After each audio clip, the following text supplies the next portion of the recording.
more. Let's take a look.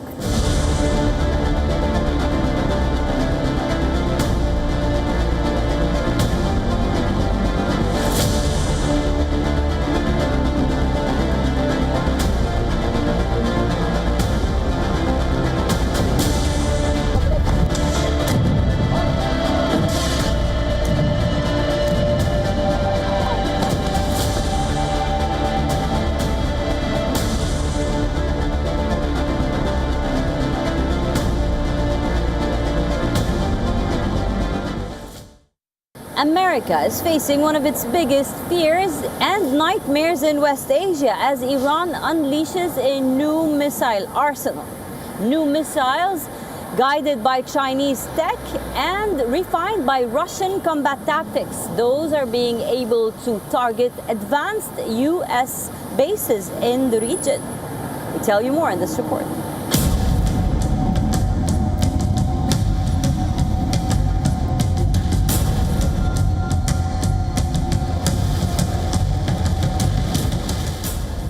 The US has the world's most powerful military, but even the strongest military can face a problem when the enemy learns from every attack. Iran has been doing exactly that. Every missile launch reveals what works, every interception reveals what fails, and every strike gives Tehran new data. The result is a missile force that is changing rapidly. Iran's missiles are no longer simply being fired in huge numbers and hoping some get through. The tactics are becoming smarter. Iran is increasingly combining different types of missiles and drones in coordinated attacks. Some weapons fly low. Others arrive at different speeds and from different directions. The aim is simple: overwhelm the defenses, force radar systems to track multiple threats, and make American interceptors choose which targets to engage first. This is where China's role becomes important. According to Western intel, China has long supplied Iran with military technology and missile-related expertise. Now, reports suggest that Tehran could receive hundreds of Chinese-made shoulder-launched air defense missiles. These weapons could threaten low-flying American aircraft and helicopters. Trump says he would be quite disappointed if she sells weapons to Iran. President Xi told you that China would not give or sell Iran any weapons. And there's a new report that Iran's about to get 400 rocket launchers from China going through Pakistan to Iran. Well, that would be surprising. I mean, things like that happen, but that would be surprising. He told me very strongly he wouldn't partake, and he knows I'd be quite disappointed. But the bigger Chinese contribution may be knowledge. Iran has studied Chinese missile technology for years, and Beijing has watched how modern wars are fought. Russia brings another advantage: battlefield experience. The war in Ukraine has become a laboratory for modern warfare. Russia has learned how to use drones, missiles, and electronic warfare together. It has also seen how Western air defense systems respond under sustained attack. Iran is watching, and it appears to be adapting. Multiple reports say Iranian missiles have become significantly more accurate, with improvements in guidance and targeting. Iran's new methods are helping improve the precision of its missile arsenal. I think the Iranian regime can make a more credible claim. It's survived as a regime. It has been able to impose this complete closure of the Strait of Hormuz despite all the forces railed against it. And, you know, it's been to hold off the United States. And what we have seen now is the United States really doesn't have any viable military option, or at least one that is conscionable, to take on Iran. It doesn't want to do a land invasion, doesn't want to put boots on the ground. So it has actually limited military options. Now this could explain why America's traditional advantage is becoming harder to maintain. US bases across West Asia are heavily defended. They have Patriot systems, they have fighter aircraft, they have radar and electronic warfare. But no defense can guarantee that every missile or drone will be stopped. Iran does not need to destroy every American base. It only needs to create enough damage to raise the cost of US operations. That is the strategy. Make every sortie more dangerous. Make every base more vulnerable. Force Washington to spend billions defending against each new wave. And this is where Trump faces his double trouble. We have never allowed and we will never allow the United States to determine when there is war or peace. We will defend ourselves whenever our interests require it, whenever our circumstances require it, whenever we believe we can use diplomacy as a tool to safeguard our national interests. We will certainly use it as such. Iran is developing its own battlefield experience. China can provide weapons and technology. Russia can offer lessons from a war that has already tested modern missiles and drone tactics. Together, they could help Tehran become a much harder target.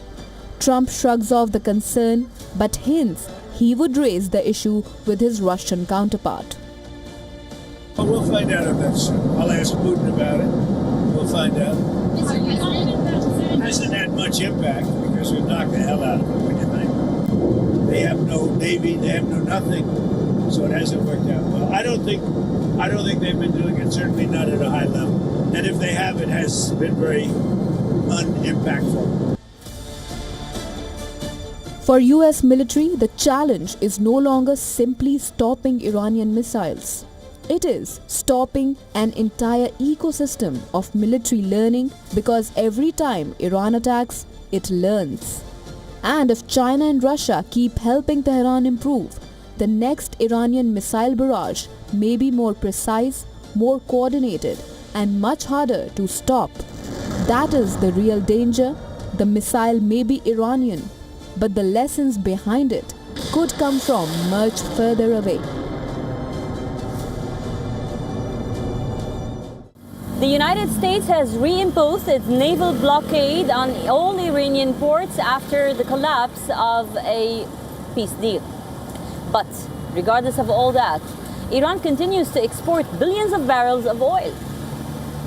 It is known as the Shadow Fleet, one that operates and exports, challenging the US sanctions. In the next report, we bring you all the details. How's Iran exporting its oil? Take a look.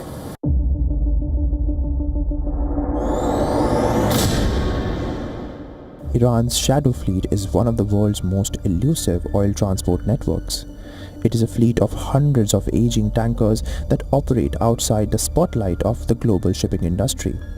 It helps Tehran, keeping its oil exports flowing despite years of US sanctions. These ships often switch off their mandatory tracking signals, broadcast false locations, or change their identities to make it difficult for authorities to trace their movements. Many are registered under so-called flags of convenience in countries with lax shipping regulations, making their true ownership hard to determine. A common tactic involves ship-to-ship transfers, where oil is moved from one tanker to another at sea before reaching its final destination, masking its Iranian origin. The Shadow Fleet emerged as a direct response to US sanctions on Iran's energy sector.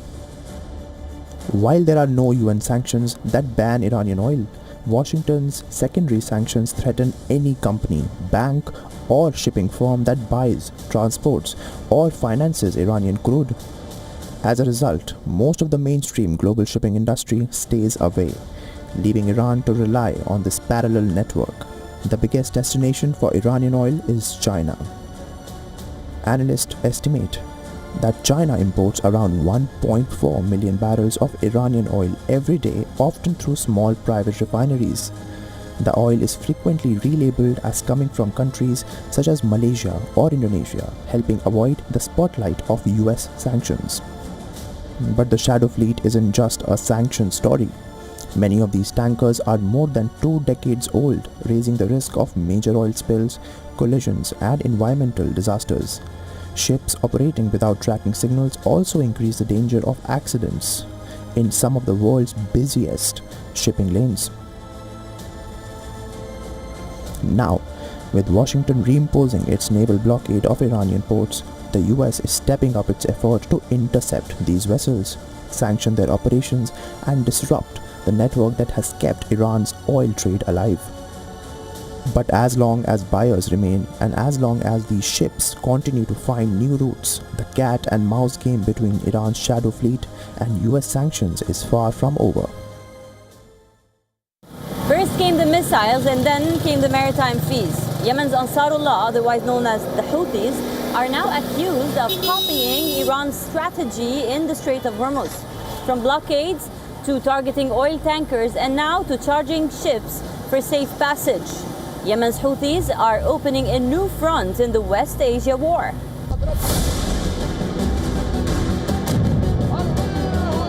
Houthis are a formidable force. Till now they remained on the sidelines during the course of the 5 months of the raging war across West Asia. The Yemen-based group, who are aided by the Iranians, are now openly entering the fray.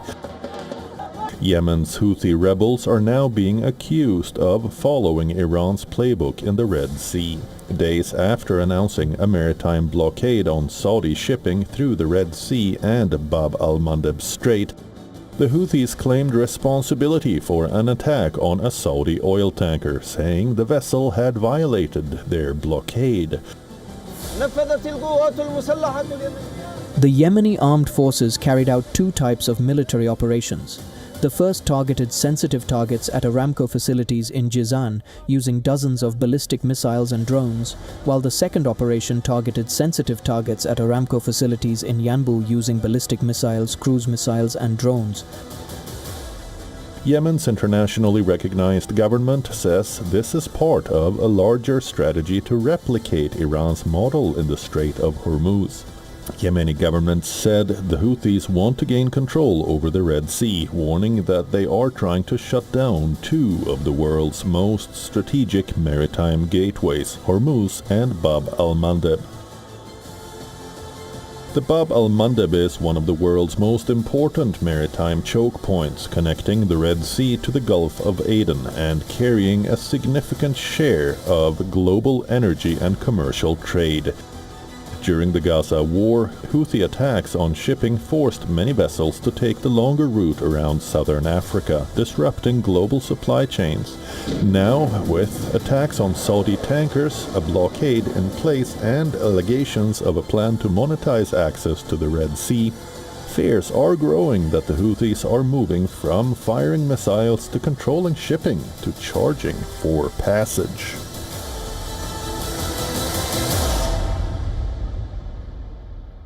The United States may have just reshaped the strategic dynamics in West Asia, the landscape of politics and of powers. A new nuclear agreement between Washington and Saudi Arabia is being projected as an energy partnership, but across West Asia, far bigger questions are being raised. Is this a new deal in West Asia, or is it the beginning of a new nuclear race? We tell you more.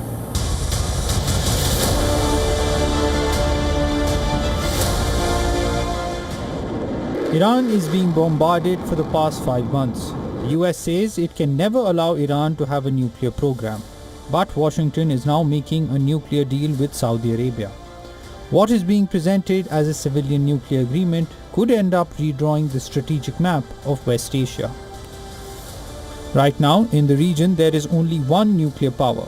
Israel has 90 nuclear bombs as per the latest report of SIPRI. Though officially, Israel has never accepted having a nuclear weapon. Now the US has signed a civilian nuclear deal with Saudi Arabia aimed at helping the kingdom develop nuclear energy as part of its long-term economic diversification plans. but the announcement has triggered immediate concerns in Israel.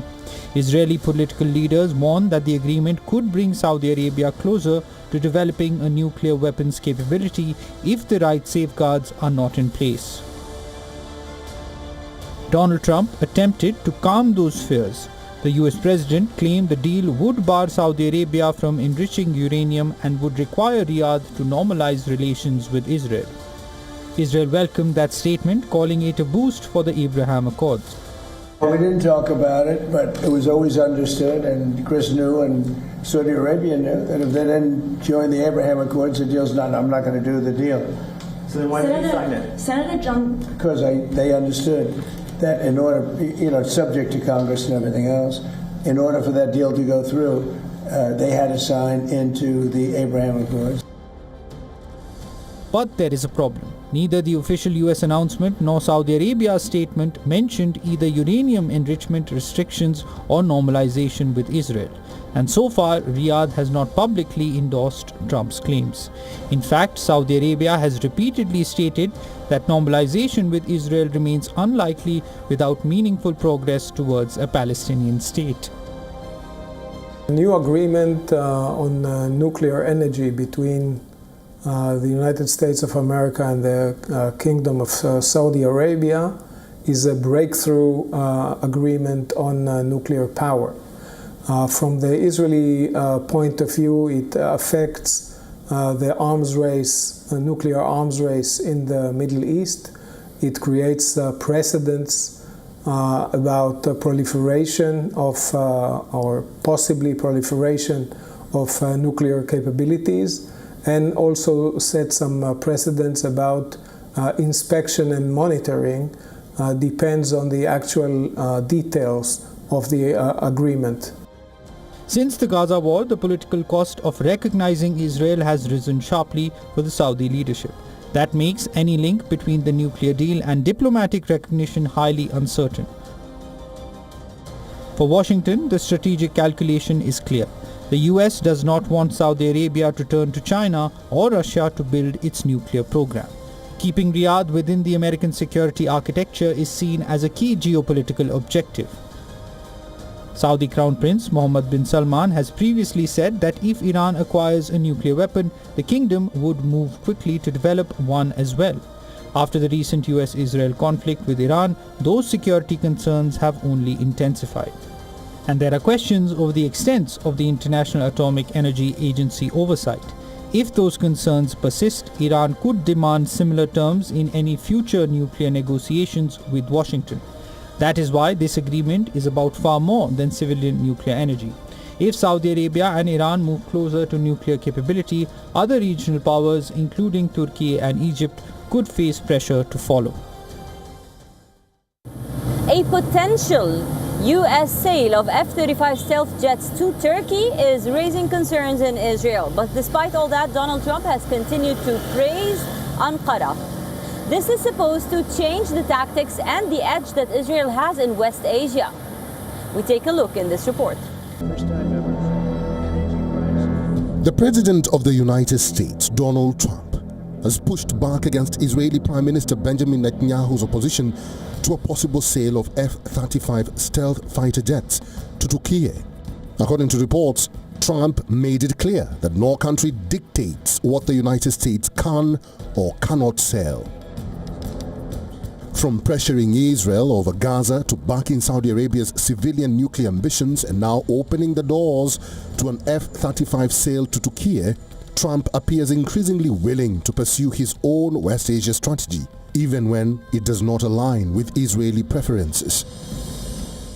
Trump's remarks come amid growing signs of a strategic reset between Washington and Ankara, with Trump publicly praising Turkish President Recep Tayyip Erdogan and describing bilateral relations as the best they have been in years. We are among the largest contributors to NATO's operations, missions and common funds. In this new era for the alliance, which places collective defense back at the center, we are ready to assume greater responsibility for fair burden sharing.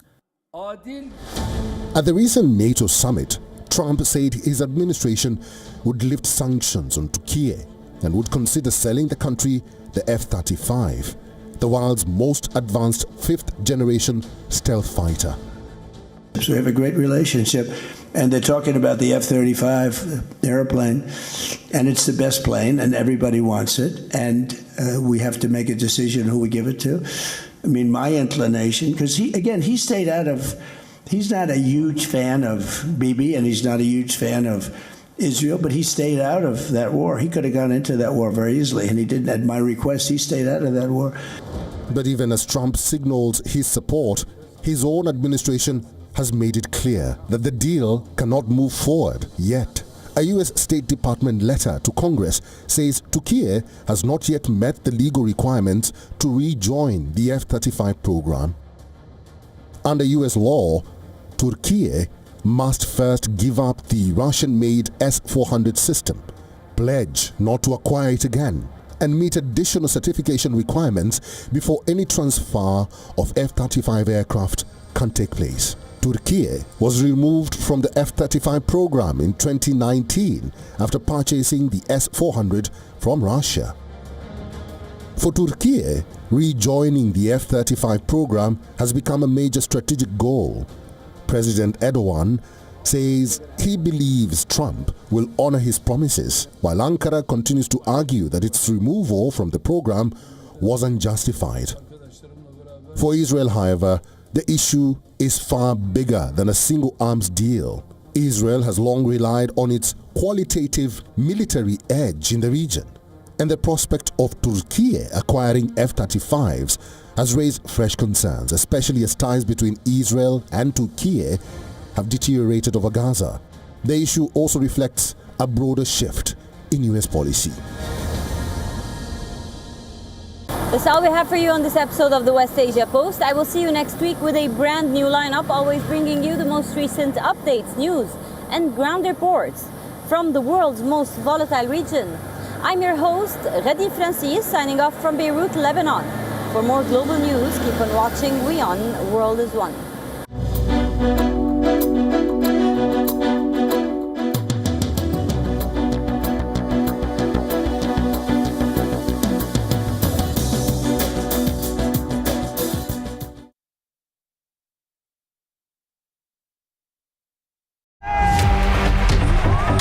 Campaigns, elections, alliances, controversies, and power play.